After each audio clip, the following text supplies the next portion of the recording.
अर्जुन वहां से कुछ दूर जाकर खड़ा हो गया। उसका मन बार बार कह रहा था कि दिव्या आएगी, लेकिन घड़ी की सुई आगे बढ़ती जा रही थी।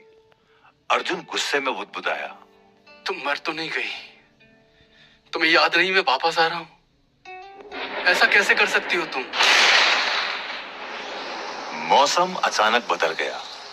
हवा अब तूफान बन गई थी, लेकिन अर्जुन अब भी स्टेशन पर खड़ा था। उसके कदम जैसे फ्रीज हो गए थे।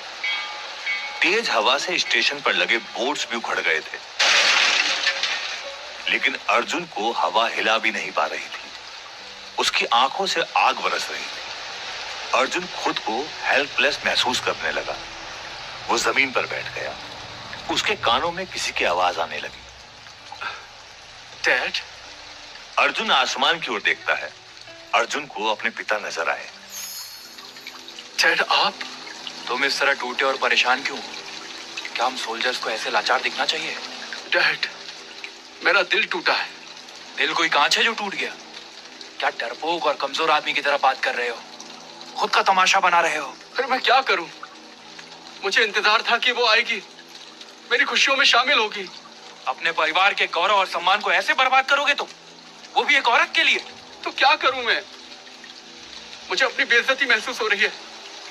कैसे जाऊं मैं उसके पास? अर्जुन, याद करो तुम कौन हो। तुम एक स्टूपिड टीनेजर आशिक नहीं हो जो इसलिए नाराज है क्योंकि उसकी पत्नी उसे लेने के लिए नहीं आई। मुझे माफ कर दो डैड, मैं बस खुद पर कंट्रोल नहीं कर पाया। पूरा शहर तुम्हें लेने आया है, लेकिन तुम एक औरत के पल्लू में सोने के लिए रो रहे हो। तुम्हें खुद पर शर्म आनी चाहिए। उठो और जाओ, अपनी रिस्पॉन्सिबिलिटी को पूरा करो। अर्जुन को लगा जैसे उसके पिता को उसके ऊपर शर्म आ रही है। अर्जुन को खुद पर भी गुस्सा आने लगा।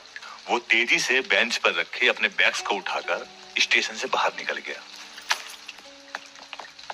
बारिश होने लगी थी और वो लगातार भीग रहा था। मेरी सारी प्लानिंग वेस्ट हो गई। वो कैसे कर सकती है ऐसा? अर्जुन के कदम तेजी से आगे बढ़ रहे थे। सारा शहर सोया हुआ था, बस कुत्ते भौंक रहे थे।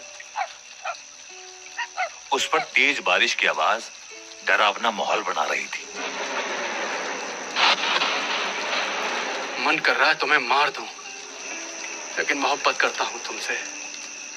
मार भी नहीं सकता, वरना अपनी इंसल्ट करने वाले को अर्जुन छोड़ता नहीं है। अर्जुन अपने घर के नजदीक था। वो लगभग 100 कदम की दूरी पर था कि किसी ने उस पर हमला किया।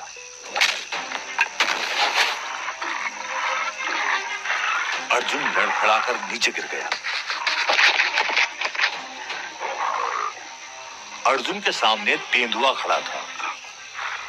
अर्जुन खुद को अलर्ट करता है। तेंदुए की नजर अर्जुन के चेहरे पर थी। अच्छा स्वागत हुआ बेटा अर्जुन। असली फूल माला चढ़ने की तैयारी है। तेंदुए ने हुर्रा कर अर्जुन पर छलांग मारी, लेकिन अर्जुन सतर्क था। अपने जूते में छिपाए चाकू की एक मार से उसने तेंदुए को दूर उछाल दिया। गलत आदमी से पंगा ले लिया बेटा। जिंदगी चाहता है तो भाग जा, वरना तेरी खाल का कोट बनवाऊंगा मैं। तेंदुआ शायद अर्जुन की ताकत पहचान चुका था। वो दूर से ही धीरे धीरे गुर्राने लगा। अर्जुन आगे बढ़ा।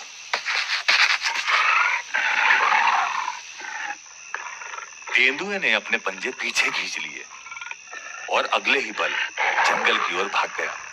अर्जुन हंसते हुए, अरे रुको दोस्त, कुछ देर और बातें करते हैं।